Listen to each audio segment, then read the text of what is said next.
Vamos a buscar segunda carta del apóstol Pedro, capítulo 3, versículos 1 hasta el 10, donde el hermano Amos tuvo la lectura al inicio.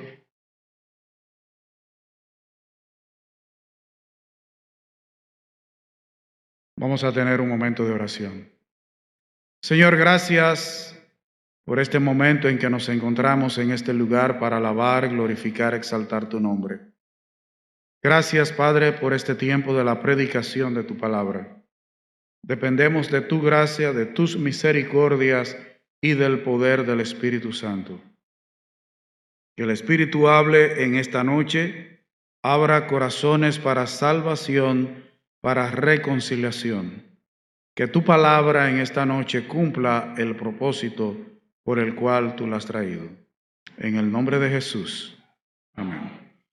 Hermanos, imaginémonos por un momento a un hombre que vive en la costa. Imaginémonos un hombre que vive, por ejemplo, en el malecón de San Pedro, cerca del malecón, al frente. Las autoridades emiten una alerta de tsunami. Suenan las sirenas, el agua hace un movimiento de retirarse de la costa, pero ese hombre mira a las autoridades, mira su reloj y se ríe pensando: siempre he vivido aquí. El mar sube, el mar baja, todo sigue igual que siempre. Él se queda en su casa. Lo que ese hombre no entiende es que su comodidad es una ilusión. Muy pronto él se dará cuenta de que por burlarse perderá su vida.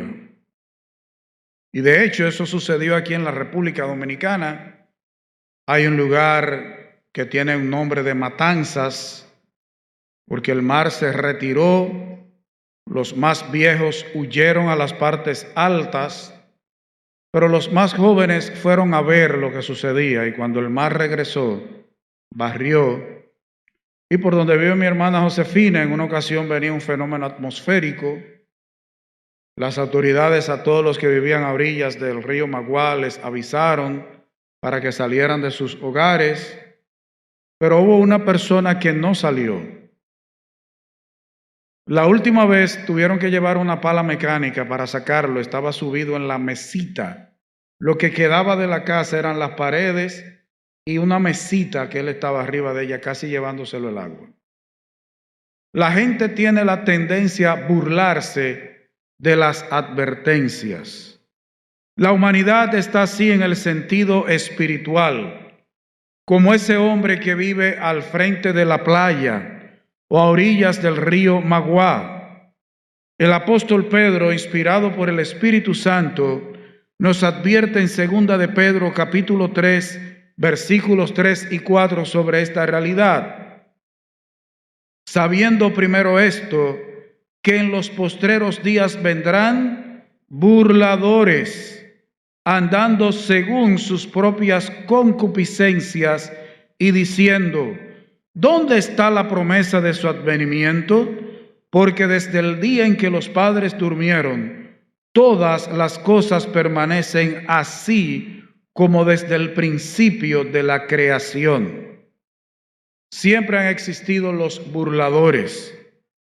Hoy quiero hablarte sobre la ilusión del tiempo y la realidad de la eternidad.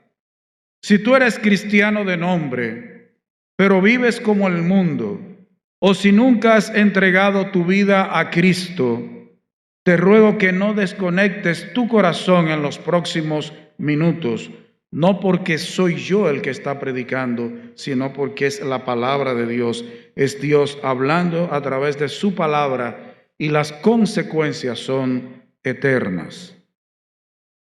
Vamos a ver primero la necedad del burlador. La gente se burla cuando se le habla del juicio de Dios. ¿Por qué la gente hará eso? En la cultura moderna, cuando se menciona el infierno o el regreso de Cristo, la respuesta promedio es una sonrisita de burla, o una mirada de condescendencia, o en términos dominicanos nos dirán pariguayos. Y señores, si eso sucede en la conversación cara a cara, de persona a persona, en las redes sociales, eso es terrible. Cuando un cristiano publica un versículo o hace un comentario que tiene que ver con la palabra de Dios, las respuestas que a veces se reciben por ahí son terribles. Son terribles. Pedro, inspirado, vuelvo y digo, por el Espíritu Santo, nos da la respuesta. ¿Por qué la gente se burla? Hermanos, siempre van a existir los burladores. Hoy yo noto cristianos que se ponen la mano en la cabeza alarmados por las burlas, por el desprecio. Siempre ha existido y siempre existirá hasta el regreso del Señor. Ahora, en el versículo 5, al principio del versículo, nosotros tenemos la respuesta de por qué la gente se burla o por qué la gente nos acosa. Y aquí en la República Dominicana todavía eso está bien. Por ejemplo, en Inglaterra, usted se pone a orar cerca de una clínica de aborto y en algunos estados de Estados Unidos y se lo llevan preso. Se lo llevan preso. ¿Qué dice el versículo 5 de 2 de Pedro 3? Hablando de los burladores. Estos ignoran voluntariamente. Aunque aquí se está refiriendo a un tema específico, pero en sentido general, la burla del inconverso es porque ellos tienen una ignorancia voluntaria.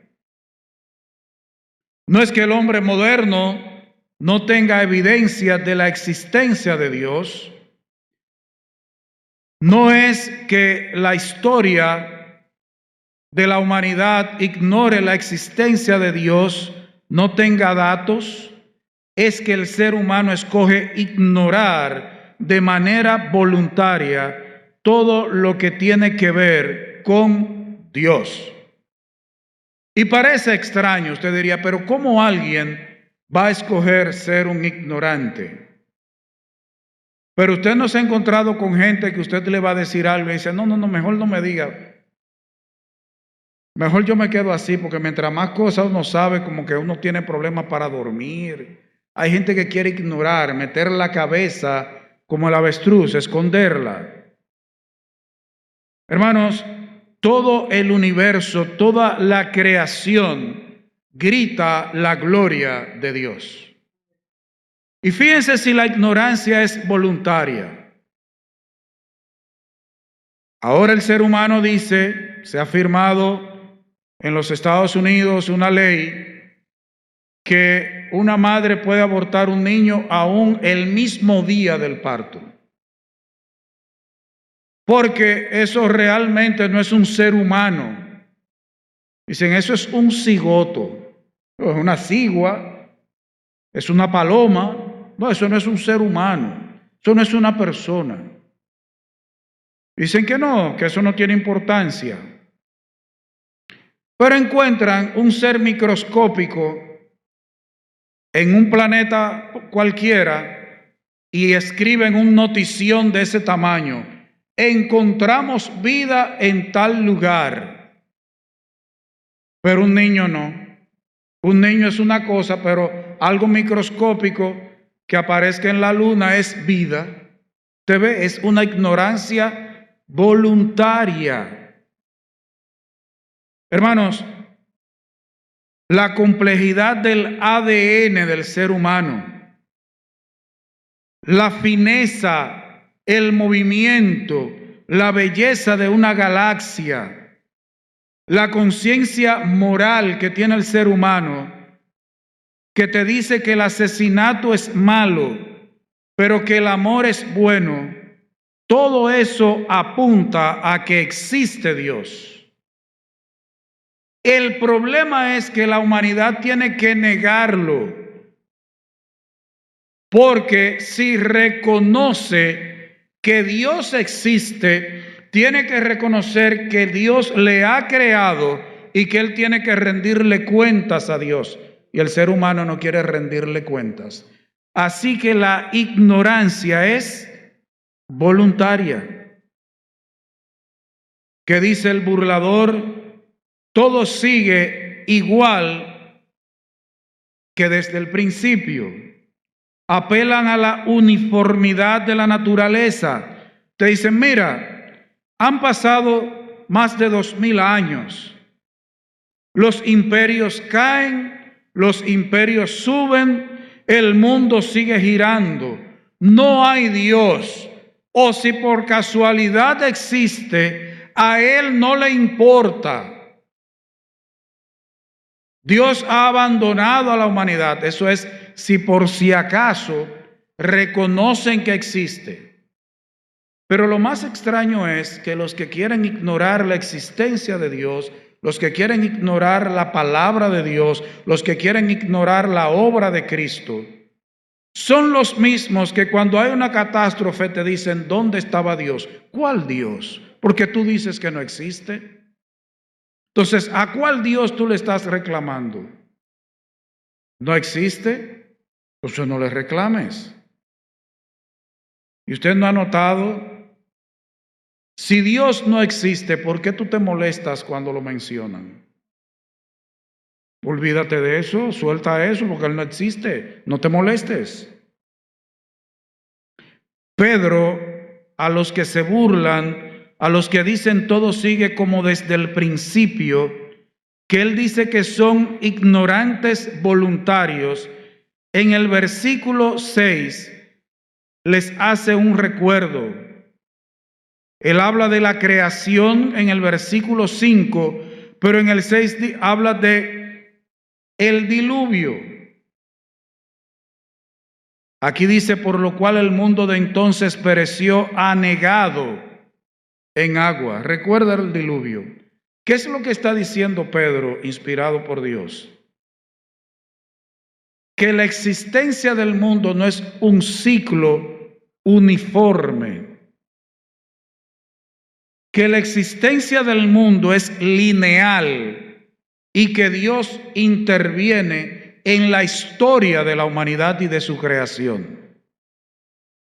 Porque si la creación fuera un ciclo interminable, entonces no pudo existir el diluvio, porque se hubiera roto el ciclo. El asunto es que toda la historia, toda la existencia sigue una línea y la controla Dios. Dios es el que lo controla. Antes del diluvio la gente estaba contenta, estaba tranquila. Había un rocío suave que regaba la tierra. No va a pasar nada, me imagino que pensaba la gente de esa época mientras Noé le predicaba y construía el arca. Y se burlaban también de Noé. Eso no va a pasar. Eso nunca ha sucedido.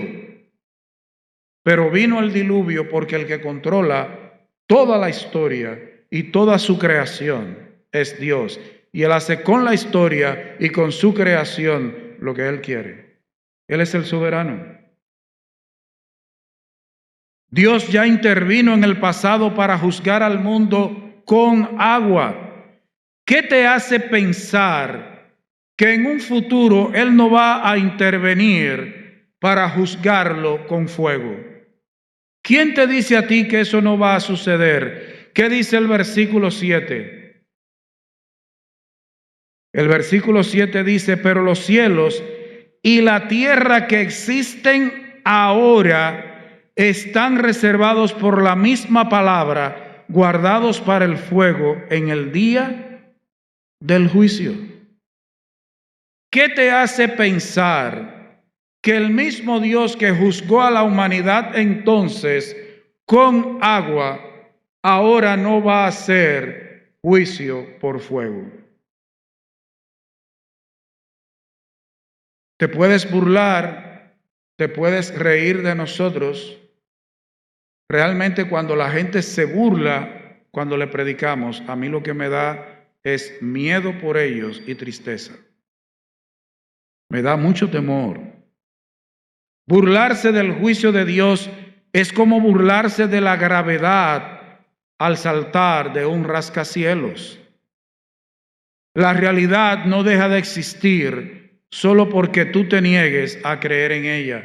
Lo que Dios dice aquí no va a dejar de cumplirse porque tú te burles, porque tú lo niegues y porque tú digas, eso nunca va a pasar, eso nunca ha pasado. Esos son inventos tuyos.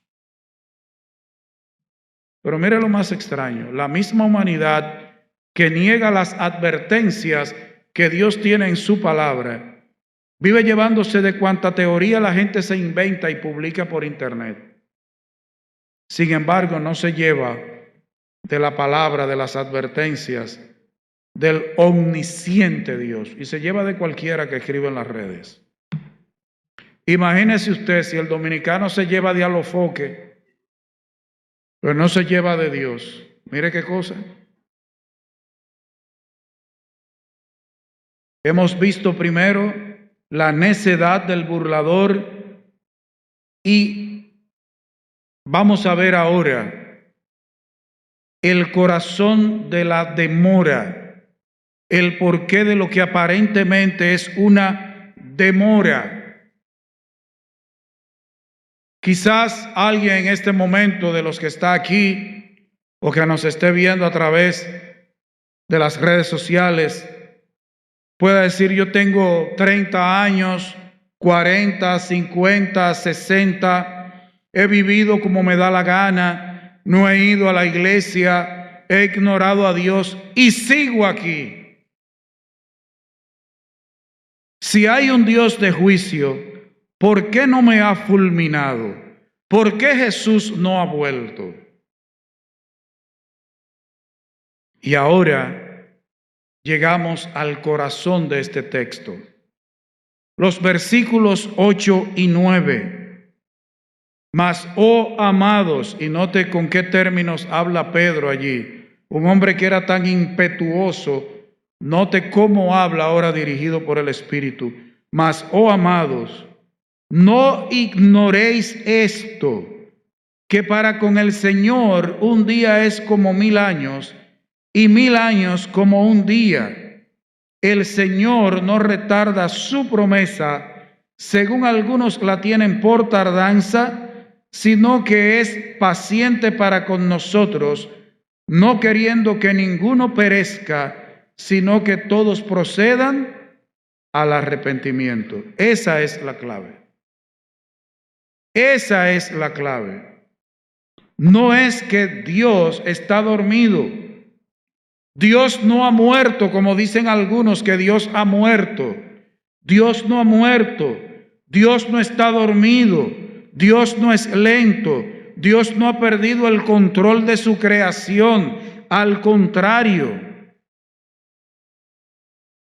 Si a usted le parece que el reloj de Dios se ha detenido, es porque el reloj de Dios está en la hora de su gracia.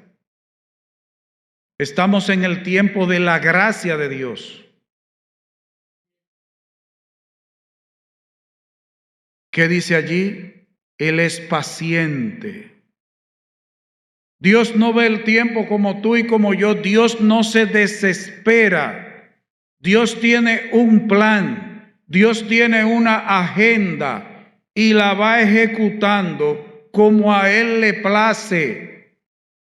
Dios no mide el tiempo como tú y yo porque Él es eterno.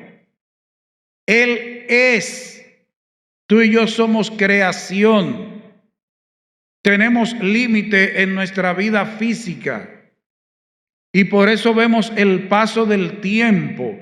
Nos desesperamos cuando vemos que pasan los minutos, los días, los meses. Nos desesperamos. Dios no. Dios no obra por emoción. Dios obra conforme al plan que Él ha trazado. Para Dios el tiempo no es igual que para ti y para mí. De hecho, nosotros cuando cumplimos un año de vida, decimos, realmente yo no tengo 65 años. Ya perdí, se me fueron 65. Tengo lo que me quedan hasta que me muera. Entonces, no, yo tengo 65. No, ya yo no lo tengo. Se vencieron. Estamos en la época de la gracia de Dios. ¿Por qué Jesús no ha vuelto? Dios es paciente. Dios no quiere que ninguno perezca, sino que todos procedan al arrepentimiento. Y por su gracia, Él está salvando gente. Quizás, ¿qué hubiera pasado si el Señor hubiera venido ayer? Tú no estarías escuchando la palabra hoy. Tú no estarías escuchando el Evangelio. Nosotros no estaríamos haciendo este culto. No estaríamos aquí. El Señor sabía que hoy tú escucharías la predicación del mensaje del Evangelio. Él está reteniendo el juicio, no porque sea indiferente al pecado que te destruye, sino porque Él te está buscando, porque Él está llamando pecadores al arrepentimiento. Él no quiere que nadie perezca. No es que Él tarda. La paciencia de Dios es uno de los mayores milagros del universo. Fíjese, la justicia de Dios exige que el pecador sea castigado. Pero el amor de Dios y su gracia están diciendo, yo quiero que Él escuche la predicación del Evangelio, yo quiero que Él se arrepienta, porque yo quiero perdonarlo. Dios en su justicia no puede dejar sin castigo al pecador. Pero qué bueno que ese Dios, que es paciente para con nosotros, envió a su Hijo a morir en la cruz del Calvario para castigar en Él el pecado de todos nosotros. Ese Dios paciente. Ahora te hago una advertencia también. La paciencia de Dios no es una licencia para pecar, sino que su paciencia es una invitación al arrepentimiento. Y quiero que esto quede bien claro. No confundas la misericordia y la gracia de Dios con pensar que Dios aprueba tu pecado y la pecaminosidad de la humanidad. No, porque entonces estarías cometiendo un error fatal. Realmente la humanidad, el hombre sin Cristo, el burlador, aquellos que quieren negarse a escuchar las advertencias de Dios, aquellos que voluntariamente quieren ignorar a Dios, su palabra, el Evangelio, están acumulando para sí mismos ira para el día de la ira y del justo juicio de Dios. Dios en su gracia, en su misericordia, Él ni viene el día antes ni el día después. Él te está dando el espacio y la oportunidad para que te arrepientas, pero un día la puerta de la gracia se va a cerrar. La mayoría, si no todos, aun los que no han creído en Cristo, conocen la historia, no el cuento, la historia del diluvio.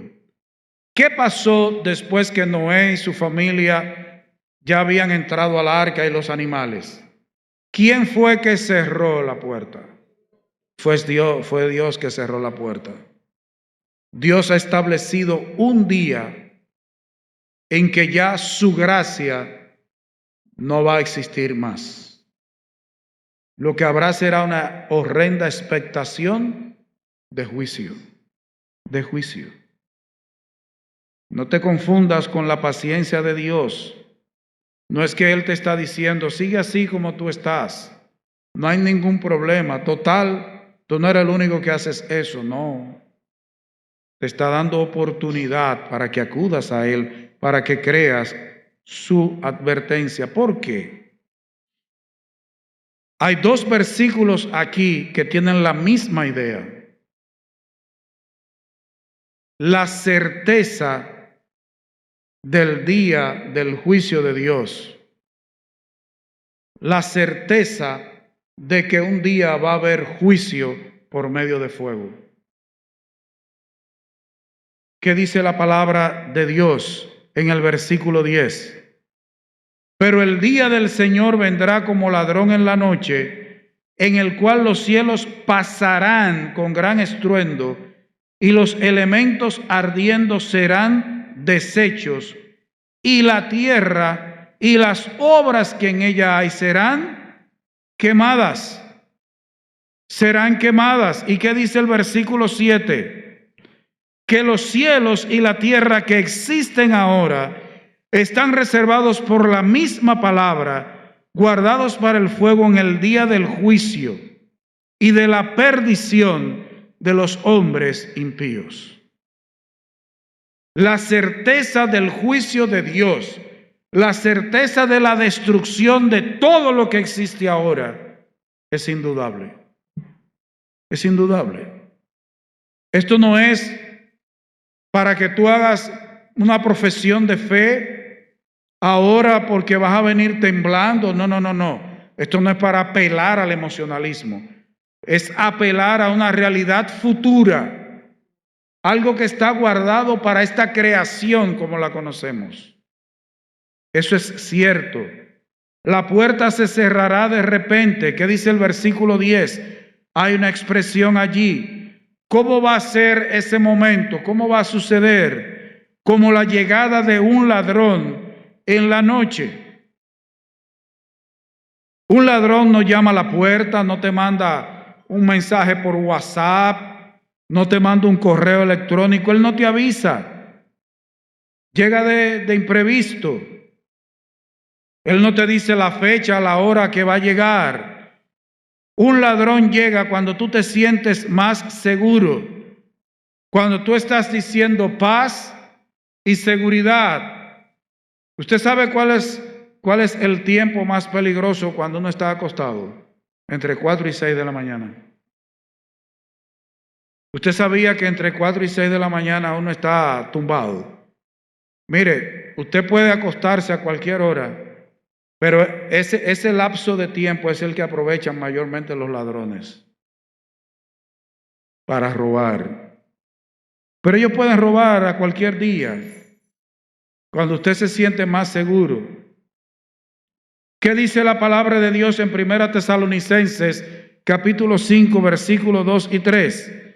Porque vosotros sabéis perfectamente que el día del Señor vendrá así como ladrón en la noche, que cuando digan paz y seguridad, entonces vendrá sobre ellos destrucción repentina, como los dolores a la mujer encinta, y no escaparán. No escaparán. La humanidad está entretenida, la humanidad está diciendo que ahora el ser humano tiene mayor calidad de vida, que ahora el ser humano vive más años y vive apelando a una serie de argumentos para decir que la humanidad está mejor que nunca. La humanidad está entretenida. La prensa está apagada y con los problemas que hay en el país, ellos están hablando de los Terians. Ahora están hablando de los que farmean aura. Yo no dudo que ahora en alguna iglesia evangélica hagan el primer concurso cristiano de farmear aura. Y se suban un grupo de muchachos cristianos a hacer musaraña. Ahora la humanidad está entretenida con eso. La gente está en teteo, en beventina, La juventud está entretenida en arriesgar su vida en motocicletas, en fornicación, en adulterio.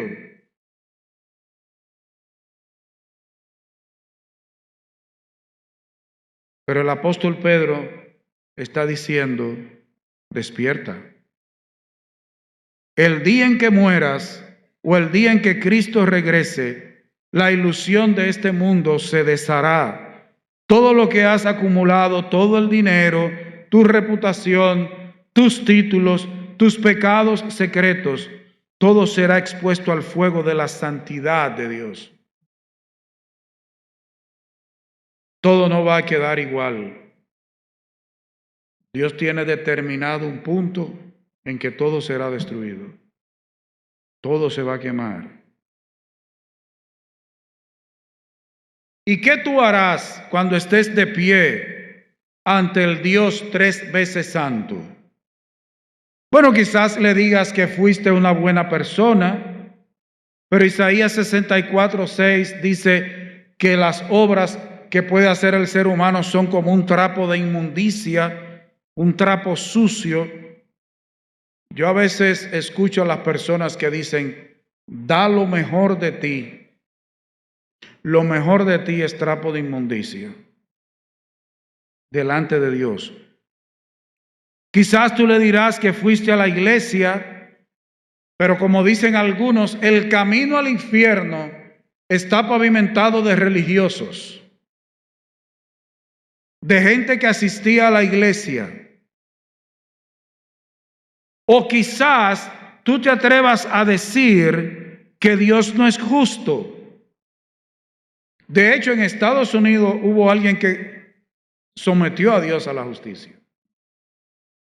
La estupidez humana no tiene límites. Bueno, quizás tú digas que Dios no es justo, le reclames a Dios, pero ¿qué problema? El rebelde eres tú, no Él. ¿Qué dice Romanos 3:26? Con la mira de manifestar en este tiempo su justicia, a fin de que Él sea el justo y el que justifica al que es de la fe de Jesús. El justo es Dios, el rebelde eres tú. El perdido eres tú. La perdida eres tú. Dios es justo. No habrá escapatoria. El fuego consumirá los elementos. Solo hay un lugar. Y no es un lugar físico en el que tú podrás estar a salvo del fuego y del juicio de Dios. ¿Sabes dónde únicamente tú te podrás esconder y guardar del juicio de Dios? En Cristo. En Cristo. Ese será el único refugio. Cristo. El versículo 11 hace una pregunta, o no es una pregunta, es una admiración. Dice, ya que todas estas cosas han de ser desechas, ¿cómo no debéis vosotros andar en santa y piadosa manera de vivir? Esa es la manera en que Dios quiere que vivamos, frente a la realidad de que hay un juicio. Tú debes tomar hoy la acción correcta. El Espíritu Santo te hace una invitación esta noche. Tú no estás aquí por accidente.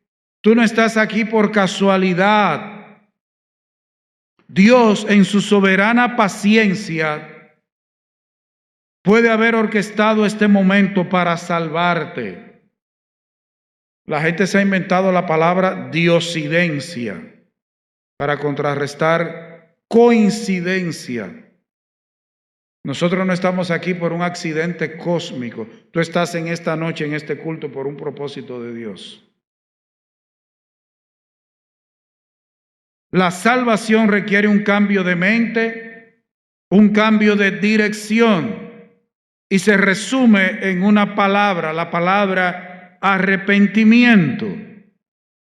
Ahora, arrepentimiento no es solo sentir remordimiento por el pecado, y sus consecuencias, o sentir vergüenza.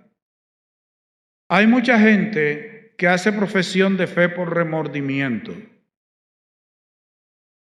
Se siente mal, reconoce que realmente ha hecho cosas que no son buenas, o a veces porque siente vergüenza por lo que ha hecho o las consecuencias, no porque entiende que es enemigo de Dios, no porque entiende que está acumulando ira para el día del juicio, no porque entiende que debe reconciliarse con Dios, creer en Cristo realmente, sino lo que tiene miedo es a lo que le puede pasar. Arrepentirse es darle la razón a Dios contra ti mismo. Es decir, Dios, yo he vivido como si tú no existieras. He sido un burlador. He amado a mis pecados más que a ti. He amado este mundo más que a ti. Mi reputación más que a ti. Me rindo. Creo que Jesús murió en la cruz para pagar el castigo que yo merezco y que Él resucitó para darme vida. Es volverse a Dios. Si hoy sientes una inquietud en tu corazón, no la ignores. Puede ser el Espíritu Santo hablando a tu corazón para que no perezcas, para que no seas destruido por el juicio de Dios. Y no digas, yo lo haré mañana, o el domingo que viene yo vuelvo al culto, o yo voy a hablar con fulano que es de la iglesia que yo lo conozco. Mi exhortación es que te arrepientas y te conviertas ahora. ¿Sabe por qué? Tú no eres el dueño del tiempo. La vida es una neblina que aparece por un poco de tiempo y luego se desvanece. Tú no controlas hasta cuándo vas a estar con vida. Entonces, ahora tú tienes vida. El mañana no te pertenece. Los seres humanos vivimos ahora, y ahora es que tienes que arrepentirte y convertirte. No seguir siendo un burlador. No seguir desoyendo las advertencias de Dios. No seguir con la ilusión de que todo va a estar igual que siempre. Hay una realidad, la eternidad. Miren, nosotros hablamos de la vida eterna, pero lo cierto es que hay o vida eterna con el Señor o una eternidad en condenación. Pero la eternidad es una realidad. Así que mi exhortación, mi llamado en esta noche es que tú no sigas siendo como estas personas que encontramos aquí en estos versículos de 2 de Pedro capítulo 3. Entrega tu vida a Cristo en arrepentimiento y conversión. Escucha las advertencias que Dios te hace. Dios siempre ha escogido siervos humanos para advertir a la humanidad. En el Antiguo Testamento estaban los profetas. Ahora los profetas son los predicadores y los que te predican el Evangelio, ya sea yendo a tu casa en una conversación, pero es a través de nosotros cuando predicamos su palabra que Dios te hace la advertencia. Que el Señor haya abierto tu corazón para esta noche creer en Cristo. Dios te bendiga.